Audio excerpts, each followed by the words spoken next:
Ladies and gentlemen, today we'll be looking at the other side. This one's a fun one, guys. And it's quite an extensive dungeon, so this might go for a while.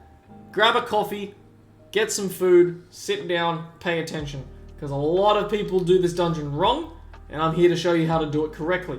There are a lot of mechanics here, and there's a lot of individual responsibility, so you guys need to be able to know what you need to be looking out for, and the different tips and tricks that you can do to make this dungeon easier for you. If you want to know more, or you want to have a conversation with me, please go down to the link in the description. Follow me on twitch.tv/triplebs. I'll be happy to answer any of your questions. If you want more guides like this, let me know in the comment section below which guide you want to see next. I will pick out from the suggestions in the comments. I think the next one will be Necrotic Wake from my comments from my last video. Keep them coming. I appreciate all the support so far.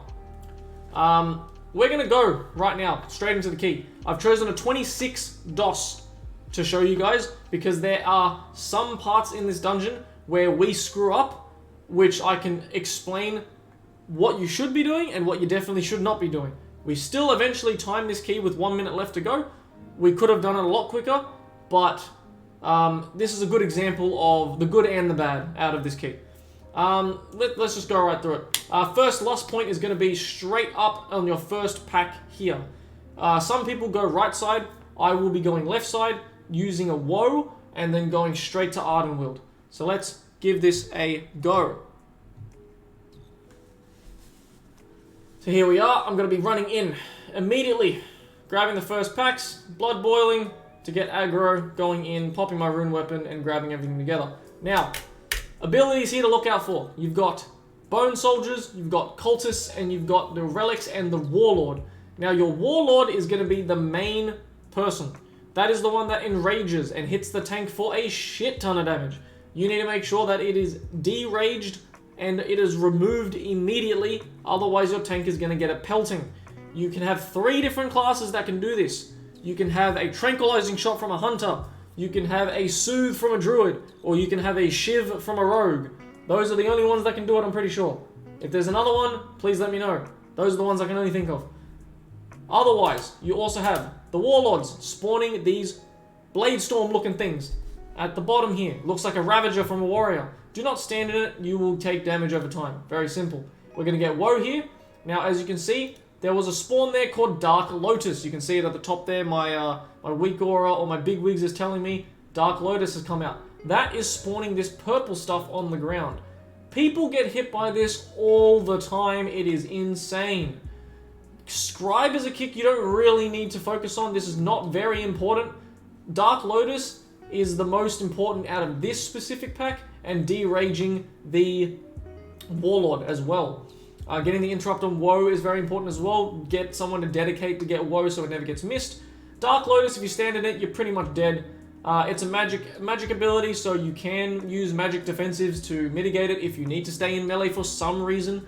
But it is an interruptible spell. This should be interrupted. None of these should be going off. Otherwise, it's just going to make your melee have to move around and give your group a small chance to actually wipe during this pull. And it's not fun if you wipe on the first pull. Besides that, that is all you really need to look out for in this pack. It is a very simple pack. There's one thing to remove and derage. There's two things to dodge if you don't interrupt. And that's it. So we're going to kill all these. Our Windwalker Monk is absolutely blasting. Got a lot of procs on this one. And we're going to get woe and go left side. Now, you need to remember, as you just saw with that woe, if you are a shaman, especially a resto shaman, and you have an earth elemental with the earthquake Lego, you need to remove that elemental. Otherwise, that earthquake Lego is going to run through those mobs up ahead, and it is going to pull you out of stealth. If you are a bear druid, or a druid in general with 4-piece, and you have your 4-piece still going, you need to remove your 4-piece buff. Otherwise, it will pulsate and it will proc and deal damage and take you out of stealth again. If you are a demon hunter and you have immolation aura, you need to get rid of it. If you are a monk and you have rushing jade wind as a brewmaster, get rid of it.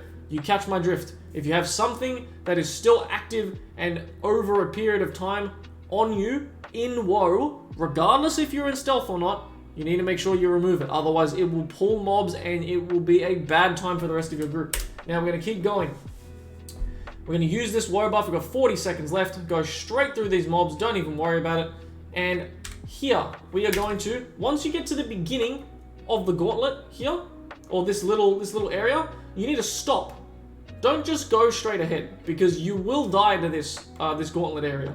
It'll just one-shot you as soon as you go through. You need to stop, wait for the first one to come out just like so, and then begin moving and follow it. Because your speed will catch up to it, and everyone will be able to go through. Otherwise, you're just going to have someone lagging behind, and they'll die, and you'll be laughing at them, and then spending 15 seconds to res them.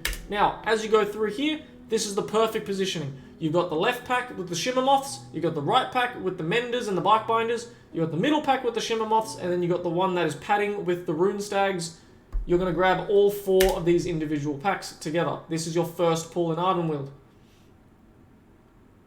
Now, as always, with a Warlock, you want to make sure you're standing as still as possible so Rain of Fire can carry your team, as it always does, because Warlock is absolutely broken at the moment.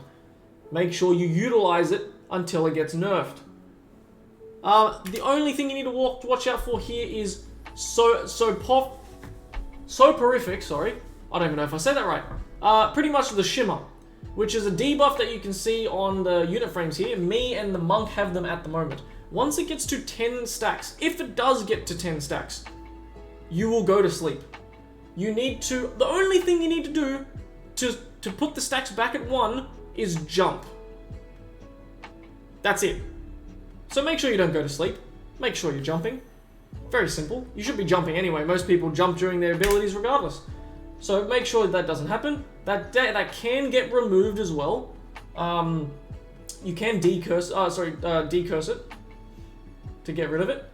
I'm pretty sure it's decursing. So we want to make sure it's still as possible. As you can see, everyone's blasting. We're having a good time. It is a raging volcanic tyrannical week, one of the easiest weeks.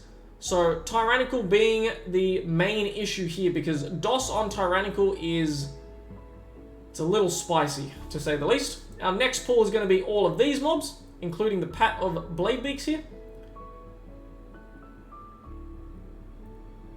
So the issue here as a tank is you're going to get these Blade Beak stacks, as you can see on the top right here, which is next to my heroism debuff here, or my sated debuff. Now this stack, periodically, you will take higher and increased damage from Blade Beaks the more stacks you get. So you need to be very wary of how many stacks you're getting. And if you're going to pull another Blade Beak, as you see, I pull that last Blade Beak there because I don't want any other pull with just some extra Blade Beak in there that I don't know if is going to one-shot me one day. Purely for the fact that I don't know, you can't remove the stacks unless you wait for them to fall off, which is the most annoying part about this area. I pull the rest of these just in case, so we can, because my stacks are about to drop off, unfortunately they don't, we can use the urn here to stun them, and I can slowly start kiting if I really need to. Now these are the last Blade Beaks I pull before I pull a bunch of non-Blade Beak mobs, so I know my stacks are going to drop eventually before I pull the next bit of Blade Beaks before the first boss that we do here. So as we're going through, I'm going to slowly kite because I'm feeling a little bit unsteady with my survivability right now, even though I do have Purgatory still up. I'm going to run through, I'm going to grab all of these Invis mobs. Now, the most important thing about these mobs, this happens sometimes, this doesn't happen often, but these binder mobs, you see these men benders and bark binders? Be very careful of the bark binders. They will, if your tank runs a bit too far away from them and you're trying to like pull all of Ardenweald for some reason in one go, they will do a cast which will pretty much root and stun a player and do an insane amount of ticking damage over time you most likely one-shot them very quickly. you need to make sure that your tank is relatively close to these mobs. Otherwise, they will start casting and it will be... It won't go well. So that's something that's a very specific scenario. It doesn't happen very often, but just a warning for any tanks out there that are thinking of pulling a bit more than what's seen on the video today. Be careful of those mobs. Besides that, over here in these packs, there's nothing really to worry about. These are pretty much tank and spank. Yeah, there's nothing really crazy over here. So I'm just gonna pull these, get these down. As these are dying, we're getting them to rage. We're gonna slowly start kiting them away, making sure they're still relatively within the rain of fire, so the, again, Warlock can carry. And we're gonna move over here. Now, very important thing about this. This is the only hatchling that you are pulling in this entire area. The hatchling is going to cast a cry. You need to make sure it is stunned, or it is knocked back, or it's just not casting it. Because as soon as it goes off, it is going to pull everything around it that you do not want. In this particular scenario, it'll pull the Matriarch that's in the top part of the screen right now, which we do not want because the Matriarch cannot be slowed. It'll continue to put that debuff on you from the Blade Beaks, and it's not going to be a fun time. It's just wasted percentage that you don't need and wasting your time. So we make sure we get a cap totem there. I know it's going to die by the time, so everything is going to go through. We're going to kill all this and grab so we can have our cooldowns back. This is our next pull. Now we're going pretty fast here. You essentially want to get to the first boss, which is going to be Dealer, in roughly with about maybe a minute or two left on your Sated debuff, so you can lust during the boss.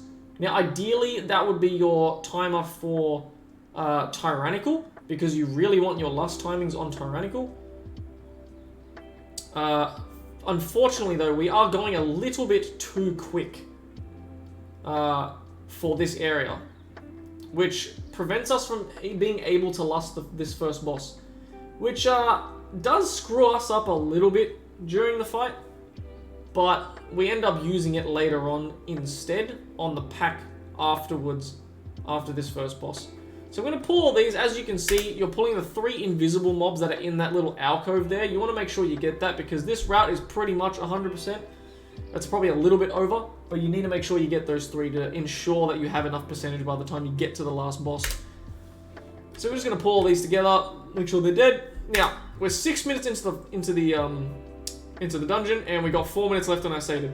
Most likely, we're not going to get lust for this boss, so we're just going to run in there and we're going to go for it. So this is the first boss we are going to do in DOS, Dealer Xy'exa. We're going to get here, so then our healer can pump those heals. Now, there are a bunch of very specific mechanics here that you need to do properly. These are paramount in making sure that the dungeon goes smoothly. Bosses in this dungeon are extremely difficult if you screw it up. They are not forgiving whatsoever. Now, there are 3 abilities here that you need to look out for. 1, you've got these swirls that spawn on the ground. They're going to spawn a little circle on the ground that you need to jump into in order to go above into the air to dodge a mechanic that the boss does later on. Now, as they're spawning, make sure you're moving out of them. Now, the rule of thumb here is to use the platform that dropped underneath you as your platform. Don't try and take someone else's, because if you take someone else's, then chances are they're not going to be able to get a different one, and they will most likely die. Now, there are some classes that can just completely avoid the next mechanic that's coming up, which is the bomb that you need to dodge with this teleporter that's coming up. And the only one that can do it every single time is a warrior. A warrior can spell reflect just before the bomb goes off every single time and stay down the whole time. Every other class, you'll need to use the teleporter to go up so it can actually avoid the mechanic. Now, you need to dodge these lines that are coming out, which is a fairly simple thing to dodge. Now, as you can see, Arcane Lightning just went onto our Hunter there. Now, Arcane Lightning can be shown on the left-hand side on the unit frames, which is this debuff here. As you can see, it's got 4 stacks on our Healer, it's got 1 stack on our Hunter. Now, this debuff hits extremely hard on Tyrannical. There are 2 things you need to make sure with this debuff. One, that it doesn't go onto someone that already has a bunch of stacks of the debuff, otherwise it's just going to continue growing and it's going to be unhealable at a certain point. 2, you need to make sure that this debuff doesn't go on the person that gets the bomb on themselves. Otherwise, it's going to not only do the bomb damage on the person, it's also going to do the damage from the ticking of that debuff and most likely will kill them. So you need to make sure that you're communicating and you're passing it to the correct person. Now, there are ways to lower the stacks. I can AMS them if they go on me. I'm sure rogues can cloak them as well. And there's a bunch of other different ways that you can lower the amount of stacks that you get. Now, while this is happening, you're going to get one person that gets a bomb on their head. Now, that person just had it right there. As you can see on the top left, it is our Warlock. As you can see, there's a little bomb icon on the top of their head. They need to go up at about 2 or 3 seconds left of the bomb charge. Otherwise, the bomb's going to explode and it's going to hit everyone else on the ground and is most likely going to start killing people at this level. At a lower level, it'll hurt a little bit, but it's still good to get the mechanics done right. So the person's going to go up with 2 to 3 seconds left. They're going to explode the bomb in the air, and because we're on the ground, no one else is going to get hit except for the person with the bomb. Now, Arcane Lightning's going and passed around. We want to try and kill at this stage because things are getting a little hairy already, and we won't have lust for this boss. So, as you can see, this is not really the best look for the platforms here. We got 3 of them pretty much on top of each other. So what you need to do is pixel perfect yourself onto one so you don't end up taking 2 or 3 of them at the same time. Otherwise, someone's going to miss out and they're going to die unless they immune it. So right now, what's going to happen is the boss, instead of giving someone else the boss is going to put the bomb on themselves. And everyone needs to go up, which is called the explosive contravance, which is what's happening right now. So everyone goes up, and then no one gets hit. Perfect. So everyone comes back down. I almost land right into the Stun. That would have been horrible. I just saw that. Wow. So the is going to come up, and we're just going to rinse and repeat. So this whole fight is literally passing around the lightning debuff, making sure it doesn't double stack onto someone. Person with the bomb goes up with 2 to 3 seconds left. Then when the boss gets the bomb, everyone else goes up again when the boss has 2 to 3 seconds left. Now, you can go early on the boss and you won't get hit when you come back down, but I like to make everyone go at the same time just so everyone's on the same page. But as you can see, I'm slowly inching my way into that teleporter, so I don't end up grabbing 2 or 3 of them at the same time. Now, tyrannical bosses at this level go for a while, so we're just going to skip through the rest of it. We have a few deaths here and there after a while, unfortunately, because the longer this boss fight goes, it just starts, things start overlapping and it starts getting a little bit spicy, you know? So, we've had 1 death so far. There you go, so this is what's happened now. So, this is a perfect example here. So, right now, the debuff is on me. Our monk has the debuff as well. The debuff passes from the monk and instantly kills, for some reason, instantly kills the hunter and the monk at the same time. I still don't know what actually happened there. Regardless, the monk and the hunter both die at the same time somehow. If anyone knows what actually happened there, put it in the comment section below, because that happened instantly. I didn't even see what happened there. So we're at 6% of the boss left. We do have a BRS up, but there's really no point in using it because we might have a bit of a hard time with the rest of the bosses in the dungeon, so we save it. We end up killing the boss. It's a rough boss, guys. It's a rough boss, trust me. You need to make sure these mechanics are done properly. So, 11 minutes on the timer now. We still have Lust ready to use. We're not going to use it on this next pack because what you can see here is we have an encrypted pack over here in the water. Now, some groups will pull this pack to get and then get their cooldowns back to go for the next pack. I like to keep a few of these up, like 2 Blade Beaks up, and then this encrypted pack here, just so I can get a woe there, and we can woe straight to the next pack. Now, I'm not sure if it makes it a little faster to do this, because you can woe to the next pack, and you also have a little bit of a DR, which is a defensive reduction, to utilize on the next pull, because the next pull is a little spicy as well. But I don't know. You guys let me know from your testing. Do you feel like this is worth it here, or maybe just pulling 2 mobs is not worth it? Regardless, it works for us. We still got a 26 timed. I'm happy with that. DOS is one of those keys which is just, you just want to get it over and done with, you know what I mean? So we get woe here. The Blade Beaks are going to die. We're going to speed through all the way straight to this pack. Now, this pack, you need to be careful. Now, you've got to earn here. The urn you want to save on the right hand side, you want to save this urn for the red boy down here, the spirit, because these urns are going to be able to stop these spirits. These spirits are horrible to deal with. They are single target mobs. There's only 1 mob there. It takes a while to kill, and you need all of your cooldowns on these mobs, because if they continuously use their abilities, the healer's not going to be able to keep up. I guarantee you. So right here, we've got the same kind of mobs that we had in the first pack, that we pulled in the dungeon. The only difference now is we have a Raptor and we have a Death Speaker. Now the Death Speaker is your main target here. It's going to do 2 abilities. It's going to do a buff on itself called Death's Embrace, which you can spell steal or you can just remove with a purge. So you don't have to worry about interrupting that. You're trying to save your interrupts for its main ability, which, as you can see here, is going to be called Shadow Core. Now, this ability hurts a lot on the tank. It deals a chunk of magic damage. This needs to be interrupted. It is your main interrupt that you need to focus on here.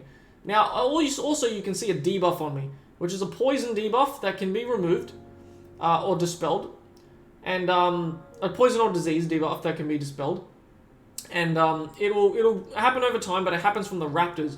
So if you don't have someone that can dispel it, start kiting the raptor away or kill the raptor first so this doesn't accrue too many stacks and start annoying you, because it does do quite a lot of damage after it gets to about 4 or 5 stacks. It starts getting a little annoying. So I'm going to kill all these mobs. We need to watch out for its frontal. Now, as you can see, these little pixels over here going to the left side of the screen, that is the frontal that people get hit by a lot. As you can see, the Dark Lotus is on the ground as well. That hasn't been interrupted. Now, this will knock you back a long way, and most likely will kill you if you're a DPS or a healer. So you need to make sure that you're moving it out. Unfortunately, it is a purple background with a purple ability on a purple floor. So sometimes it's a little hard to see while everything else is going, but as long as you have something telling you or someone telling you that's happening, then you should be okay. So as we kill these, as you saw, the Infernal just went flying, but luckily it was just the Infernal and not someone else. We're going to run down here, and we're going to pull the red boy. Now, since it's a tyrannical, we don't end up using the urn because it's so far away. There's no point hiding it all the way up there just to kill it. So what we're going to do here, the rotation you mainly want to do is you need to make sure you have defensives lined up. You need to make sure everyone has their cooldowns down and smacking it on the boss. You're not trying to save your cooldowns anytime. Oh, not the boss, sorry, on the Enraged Spirit. Don't save your cooldowns here. This needs to die. It's very important that this dies in a timely manner. So the way we do this is we have our healer use their healing to keep us up for the first rage that it does. And then we'll have our defensives, our personal defensives for the second enrage. And then our third enrage will be our healer using cooldowns for this specific enraged spirit. What you would ideally want to do is your healer will be healing you for the first enrage. The urn will be used for the second rage, and then the third rage, if you get there, will be personals from you guys. So everyone's own defensive cooldowns. So the Enraged Spirit's going to put these masks down on the floor. If you get hit by the swirl after the cast, you will get hit by a chunk of damage and you most likely will die. You can stop these casts by using any kind of stun or fear. So AoE fears, AoE stuns are fantastic here. You don't want to use them immediately because you want to wait for the most amount of masks to spawn before the first one finishes its cast, and then you use it for maximum efficiency. So I just slowly start cutting up here. We all want to stack in the same position because you want to get those nice chain heals from the Shaman's tier set. Now, Shaman's going to be using cooldowns here with a Spirit Link. I'm going to be using an AMZ to make sure everyone stays up. Our second Rage is going to come up after this mask, which we're going to be using our defensives. We're going to have an AoE stun here, which is our Warlock. This will be our personal defensives with a Spirit Tide as well. Or Healing Tide, sorry. And then our third one should be some very big heals and any other defensives we possibly have. Now, because this is a 26, this mob is taking a little bit longer than it should be. So we have our Hunter using Turtle to alleviate some pressure from our healer. Healer also uses Ascendance. So our healer's used all 3 of his major cooldowns on this one mob. It's not fun. So we're going to go over here. I'm contemplating to go pull the next spirit because we want our Lust to be on the next boss, but unfortunately we might not get it. We're going to pull these mobs. These are standard mobs that we've seen before. You've got the Raptors, which are putting the debuff on me, as I said before. You've got 2 of these Warlords now. They're both in Rage and they do a lot of damage, so you've got to be careful here. And we're going to get Woe here, so we can Woe straight from here all the way to the second boss, which is the Manastorms. Now, again, you're dodging the swirls on the ground. You're making sure that you're dodging the Blade Storms on the ground, sorry. You're making sure that you're getting Woe here, and make sure that someone has Interrupt for Woe as well. So I'm going to be on the Woe kick. I usually am. I'm going to grab that Woe kick. And we're just going to kill everything else. Now, you want to be careful here because the second spirit does patrol down to this area. So you just want to be keeping your eye out for it. Now, as we've got Woe, we've got 45 seconds left. They both in Rage. I'm just going to start pulling them away. Now, we do end up... instead of going from Woeing all the way to the boss, because our Lust timings are so weird, we do end up doing this Spirit, which I ask for cooldowns for the first one. Our second Rage is going to be the Urn, and then our third Rage is going to be Defensives again, which will most likely be a Spirit Link, as you can see from our unit frames, is coming up in 13 seconds. So this is the Urn. It'll stop. Now you want to make sure with the Urn, you are using the Urn and it is stunning the mob after the first tick in the Rage. If you don't get it after the first tick and you get it before it starts raging, it's just going to recast it again. Little tip there. Don't do it too early. Make sure it's done properly.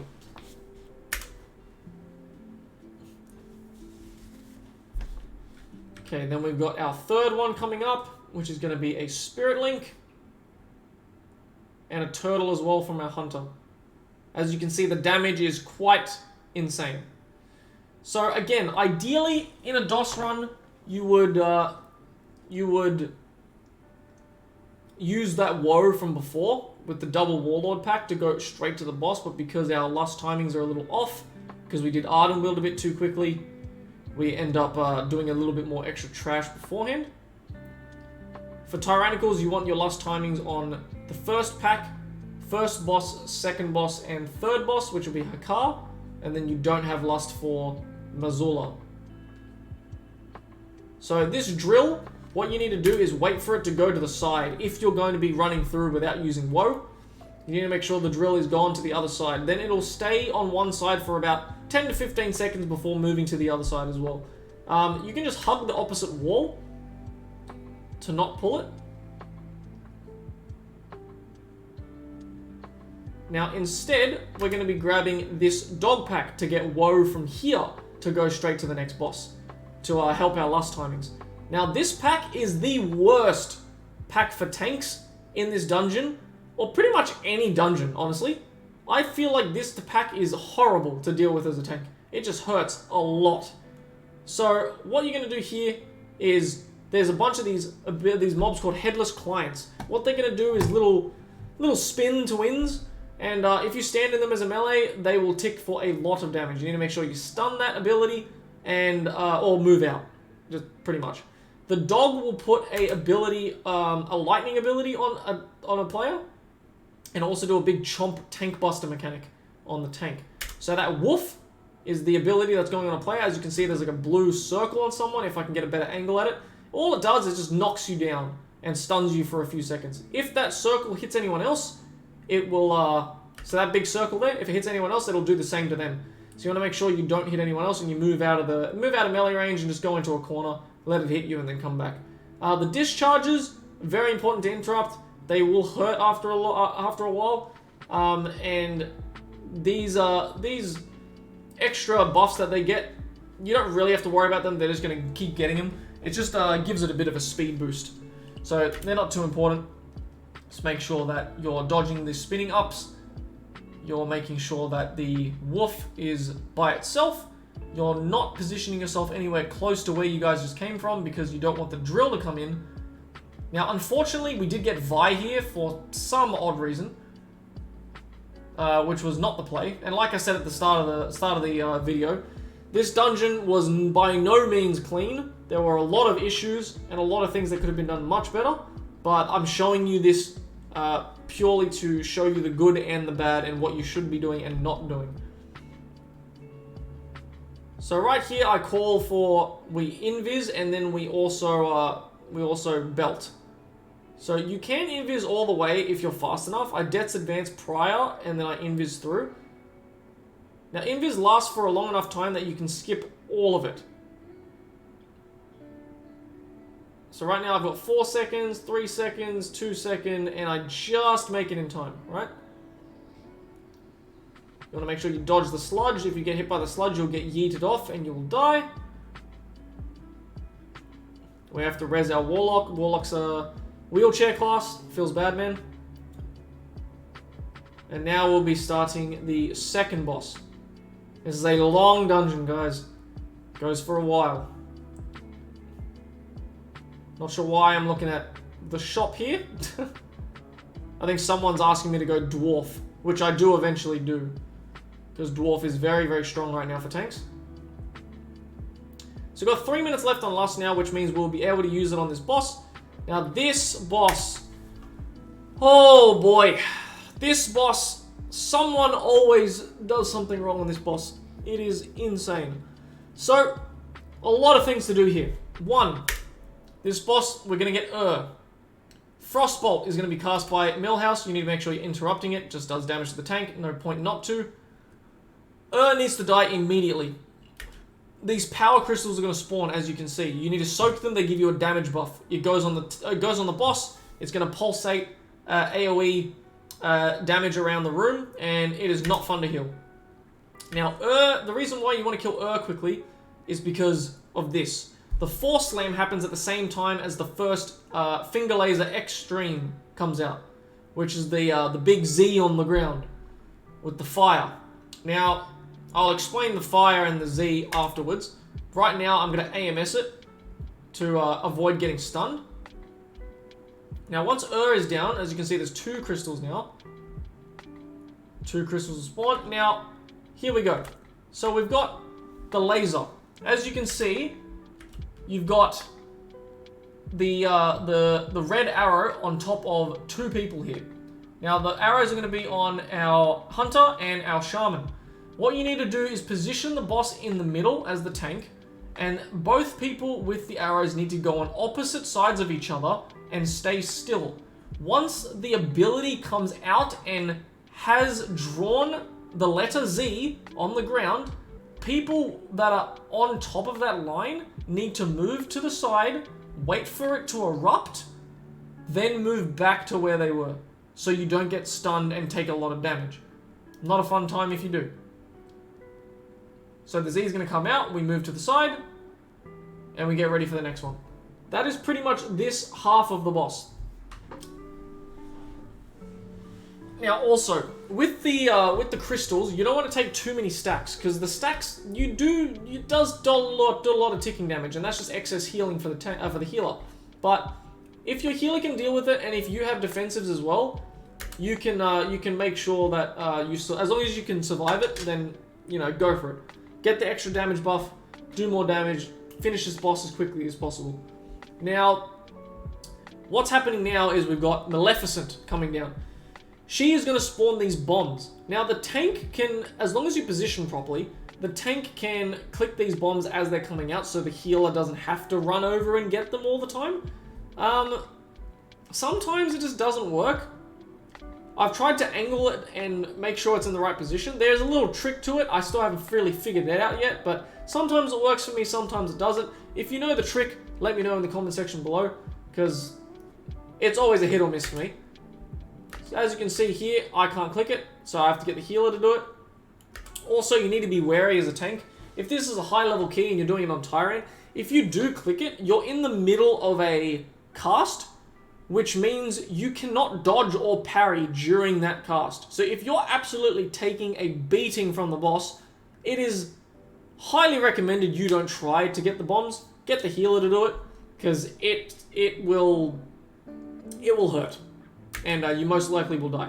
So Buzzsaw is the ability that's going to put a bleed on you, and it hurts a lot with the stacks that come up.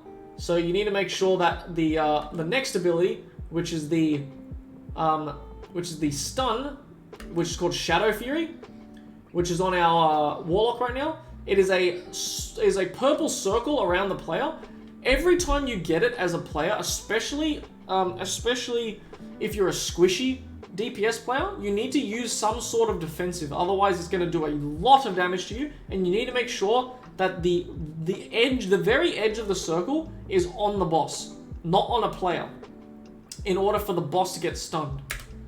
So as you can see, there's a faint purple circle there. It's going to go on the boss. It stuns the boss. This allows not only the boss to stop casting, but allows the tank to drop their stacks. Otherwise, they're just going to accrue so many stacks eventually that the boss will just one-shot the tank. So as you can see, it stops the buzzsaw there, so I can drop my stacks here. Perfect. Now, aerial rocket. This is when it is crucial the Shadow Fury hits the boss. It'll start doing a rocket ability that'll hit the entire group for a lot of damage in AoE.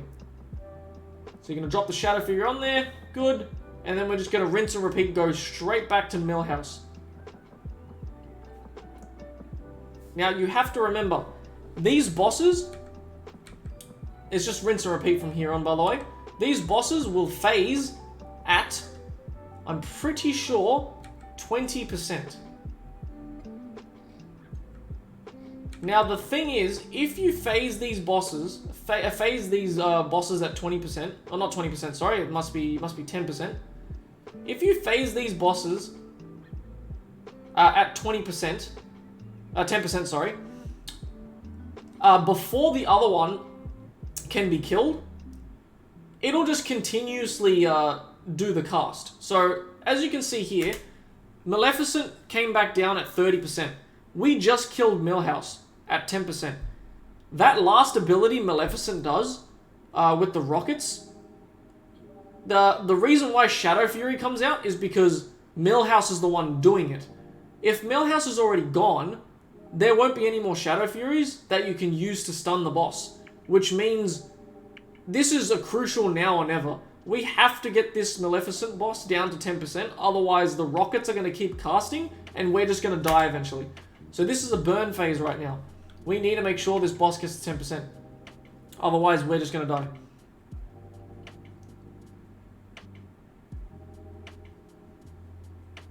Once again, guys, I'm sorry about the stuttering and the mixing up of words. I have not had much sleep recently, so I'm just trying to get these videos out and make sure that the information is current. So if there's anything that's a little hard to understand, please let me know, and I can explain it better in another video or in the comment section below. So the drill just moved to the left after we killed the boss. You're going to jump down that shaft there. You're going to hug the right wall here because it just moved to the left. We're going to go outside now. I'm going to jump on our mounts and go left side, going to Hakkar. Now I'm going to run up here, same pack as before after the first boss. Death Speaker, Bone Soldiers, Raptors, and Cultists. So you've got, again, your disease on the tank. You've got the frontal you need to dodge from the Death Speaker. You've got Shadow Core you need to interrupt. Scribes that are just going to go off. And then the Lotuses that you need to interrupt or dodge on the floor. Very simple stuff. We're going to get an here to get our cooldowns back. And we're going to go up to Hakkar's rune. Now, this corridor here. We need to make sure the Devoteds don't get their cast off, otherwise they summon a spawn of a car. It's going to continuously do an AoE ability, which does a lot of damage, and then when it dies, it's going to drop a massive red pool on the ground that is just going to be very annoying to deal with. So Devoteds need to be targeted straight away. Priests, Smite, don't have to interrupt it. It's going to do a heal. That heal is the second most important ability to interrupt. The most important ability to interrupt is the Xy'exa heal, which is a healing wave. The difference is, and why this is the second most important, the Priest's heal is the second most important, is because the Priest's heal only heals about 20 to 30% of a mob's health. The healing wave from the Xy'exa fully heals a mob's health. So what we're going to do here, get kill the Devoteds, Priest is going to be here, the Xy'exa is going to come through. Now what I'm going to do here is pull these 4. Usually you can pull all of these into the next pack, use an urn to stun everything and just nuke everything down. Because we had a lot of time left though, I thought to be safe. So all you need to do is interrupt the Priest's heal and you need to interrupt the Hex's heal. So I'm just making sure that I have all my cooldowns ready. I'm going to mass grip them, get my dancing rune back up, and then we're just going to nuke everything down. I was making sure everyone had their cooldowns before I went in here. So now we have 2 Xy'exa heals we need to interrupt, 1 Priest heal, and then we have 2 Deathwalkers. Now the Deathwalkers are going to do something called Blade Storm, which you need to stun in order to not get hit by it. Otherwise, you need to run away. Don't get hit by the Blade Storm, you will die to it. It does a lot of damage. The Deathwalkers also apply a bleed to the tank, so you need to make sure that you're dropping those stacks. Otherwise, you're going to take a lot of damage over time. It's not fun to deal with. And the Hexers also put out a Lightning Discharge, which is the exact same look of the ability from the Dog's Wolf ability that we saw before the second boss just then. You need to make sure that you're moving it out of the group and not hitting anyone else with it, otherwise it does damage and will knock them down. I think this one just does damage, doesn't knock down, because it's just a lightning ability.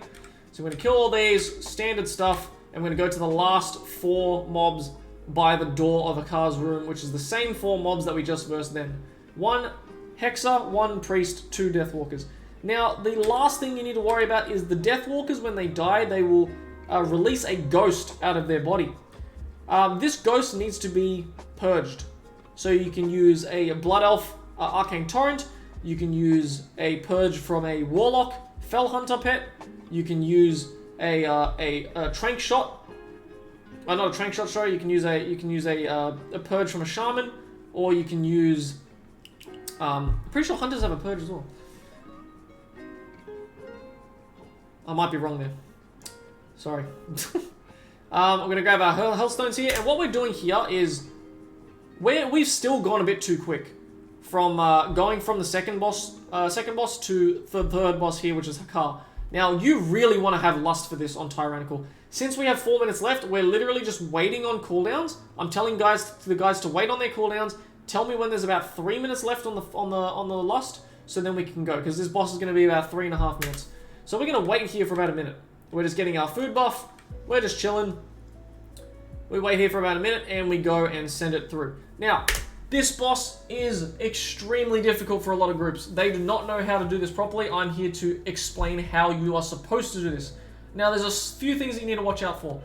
The boss, Hakkar itself, is going to do Corrupted Blood, which is going to put Corrupted Blood on 2 players. As you can see, it's on our Hunter and it's on our Shaman right now.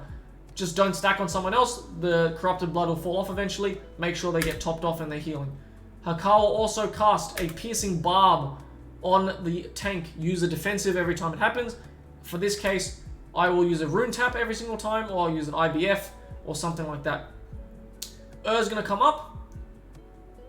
Now, what you're looking for, and the most important thing about this boss fight, is managing the adds that spawn, the spawns of Hakkar, to minimize the shield that is coming off of Hakkar. Now the shield is increased in size by how much damage the group takes when the shield goes on, and how much health the Sons of Hakkar have when the shield happens. So in order for the shield to be completely negated, you need to make sure that the group is topped up, there is a slight defensive used, and there are no adds up at the same time. So how to combat this, and to do this properly, is do not kill the Sons of Hakkar straight away. Just keep them relatively close to the boss. Now I'm telling the guys, keep them stunned, make sure they're not wailing on people, and you need to watch out for the bar that is underneath Hakkar right now. This is his energy bar. Once it gets to about 60 or 70%, that's when you want to start killing the Sons of Hakkar, because they respawn after a certain period of time. You need to make sure that they're not respawning at the same time as the blood barrier is going off, because then they're going to have full health.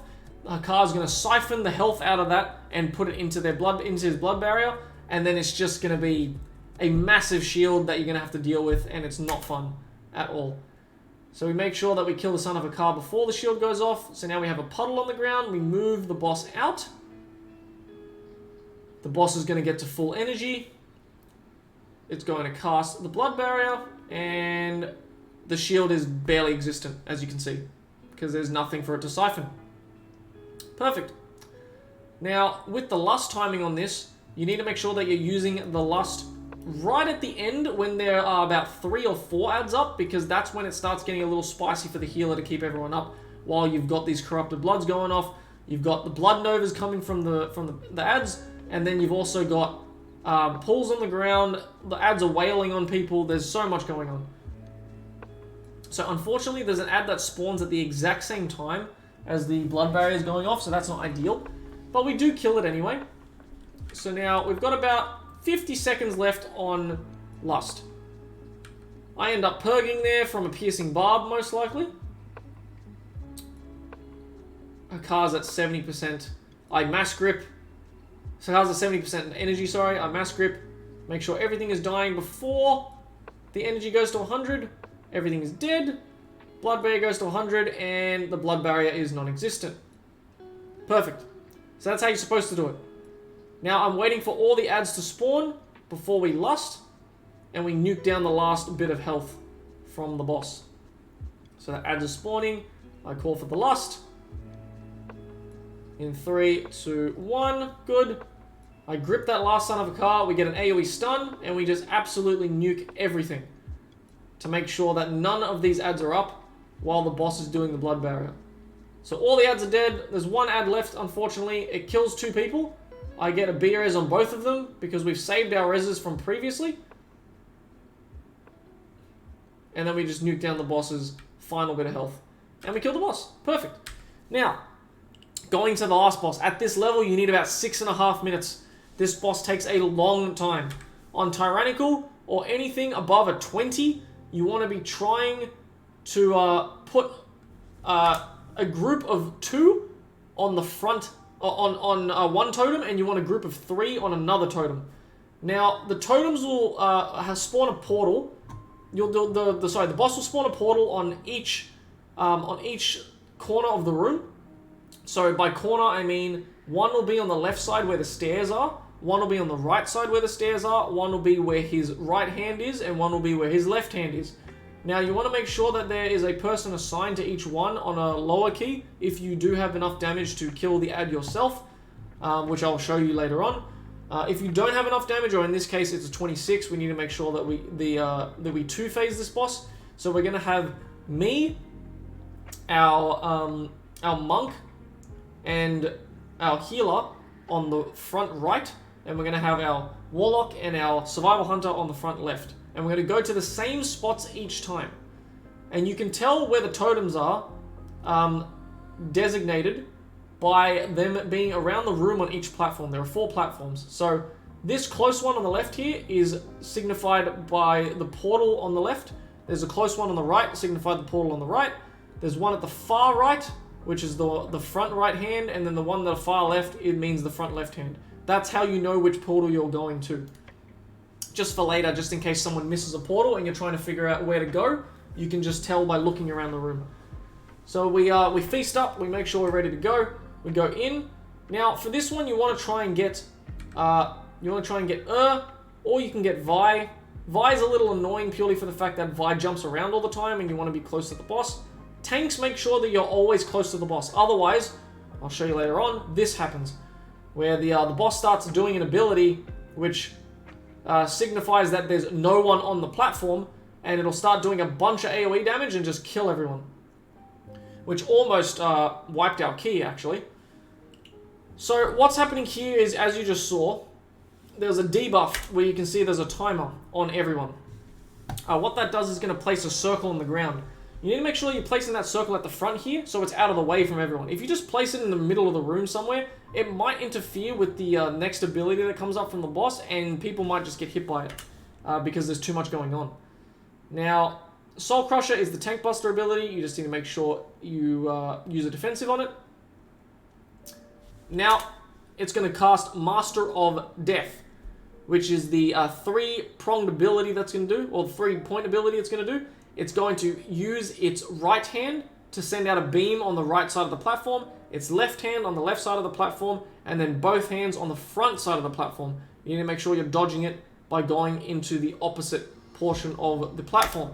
So it's going right now, so we're going to go left. It's going to go left now, so we're going to go right. And it's going to go on the front, so we're going to go back. Now you can stay in and fight the boss if you have AMS, if you have Turtle, if you have Spell Reflect, if you have Cloak of Shadows, any of them. Any of those abilities that negate magic effects, you can stand in and still keep doing damage to the boss. Now, Shadow Reality is where people need to go onto the platform. Now, I can stay there for a little bit longer and hit the boss a little bit more. Otherwise, if you don't end up going into a portal, you will just get one-shot by the boss. Now, this is the platform where you just need to dodge the circles that we placed down on the platform before, because they will just constantly spawn on the ground. And you need to just make sure that you're killing this mob in time. As you can see, the cast Coalescing on the left side here is what we need to try and beat. This cast right here is what we're trying to beat. So we beat that quite easily. You're going to click that totem so the infusion comes up. You're going to get Bwansamdi to come out. And Bwansamdi is going to do a big chunk of damage to Mueh'zala, which is how you end up killing the boss. So we've got 2 of them. It's going to siphon and do a lot of damage to the boss. Now the boss will end at 10.5% health. You need to make sure that you know that percentage. 10.5% health is when the boss finishes. Now it's going to cast Master of Death again, and this is just going to be a redo of the first phase. Now we're going to go to the exact same places that we went before. As you can see on the top left, that totem is still there.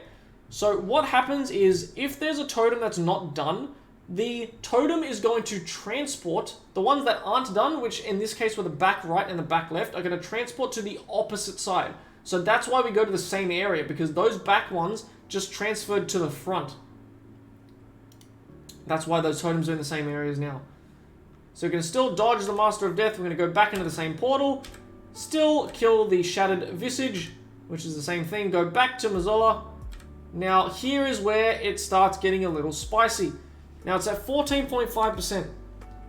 We're getting close to the end. We're all cheering. We're like, cool, we're going to be able to smash this. We've got a few minutes left, no problems. We can time this, no issues. Now what happens now is, apparently I move a bit too far from the boss, which is what I was explaining before, and the boss thinks that no one's on the platform and just starts killing everyone. So it's going to be after this mark, as you can see right there.